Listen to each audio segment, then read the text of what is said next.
ರಾಜ್ಯದಲ್ಲಿ ಮುಂಗಾರು ಮಳೆ ಮುಂದುವರೆದಿದ್ದು, ಶನಿವಾರ ಕರಾವಳಿ ಮತ್ತು ಮಲೆನಾಡಿನ ಜಿಲ್ಲೆಗಳಲ್ಲಿ ಭಾರೀ ಮಳೆಯಾಗಲಿದೆ ಎಂದು ಹವಾಮಾನ ಇಲಾಖೆ ಎಚ್ಚರಿಕೆ ನೀಡಿದೆ. ಇಂದಿನಿಂದ ಮುಂದಿನ 7 ದಿನಗಳ ಕಾಲ ರಾಜ್ಯಾದ್ಯಂತ ಗುಡುಗು ಸಿಡಿಲು ಸಹಿತ ಜೋರು ಗಾಳಿಯೊಂದಿಗೆ ಮಳೆಯಾಗುವ ಮುನ್ಸೂಚನೆ ಇದೆ. ಕರಾವಳಿ ಮತ್ತು ಮಲೆನಾಡಿನ ಜಿಲ್ಲೆಗಳ ಹವಾಮಾನ ಸ್ಥಿತಿ ಹಾಗೂ ಬೆಂಗಳೂರಿನ ಮಳೆ ಮುನ್ಸೂಚನೆಯ ಕಂಪ್ಲೀಟ್ ವರದಿ ಇಲ್ಲಿದೆ. ಉತ್ತರ ಕನ್ನಡ, ಉಡುಪಿ ಹಾಗೂ ದಕ್ಷಿಣ ಕನ್ನಡ ಜಿಲ್ಲೆಗಳ ಬಹುತೇಕ ಭಾಗದಲ್ಲಿ ಶನಿವಾರ ವ್ಯಾಪಕ ಮಳೆಯಾಗುವ ಸಾಧ್ಯತೆ ಇದೆ.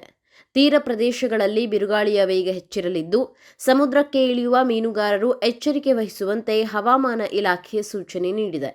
ಇನ್ನು ಮಲೆನಾಡಿನ ಶಿವಮೊಗ್ಗ, ಚಿಕ್ಕಮಗಳೂರು ಹಾಗೂ ಕೊಡಗಿನಲ್ಲಿ ಮೋಡ ಕವಿದ ವಾತಾವರಣದೊಂದಿಗೆ ಸಾಧಾರಣ ಮಳೆಯಾಗಲಿದೆ. ಉತ್ತರ ಒಳನಾಡಿನ ಬೆಳಗಾವಿ, ಧಾರವಾಡ, ಗದಗ, ಹಾವೇರಿ, ಕೊಪ್ಪಳ, ಬಾಗಲಕೋಟೆ ಮತ್ತು ಕಲಬುರಗಿ ಜಿಲ್ಲೆಗಳಲ್ಲಿ ಗಂಟೆಗೆ 40ರಿಂದ 50 ಕಿಲೋಮೀಟರ್ ವೇಗದಲ್ಲಿ ಗಾಳಿ ಬೀಸಲಿದ್ದು, ಗುಡುಗು ಸಹಿತ ಮಳೆಯಾಗುವ ನಿರೀಕ್ಷೆ ಇದೆ.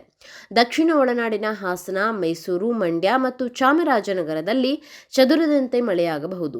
ರಾಜಧಾನಿ ಬೆಂಗಳೂರು ನಗರ ಹಾಗೂ ಗ್ರಾಮಾಂತರ ಪ್ರದೇಶಗಳಲ್ಲಿ ಶನಿವಾರ ದಿನವಿಡೀ ಮೋಡ ಕವಿದ ವಾತಾವರಣವಿರಲಿದೆ.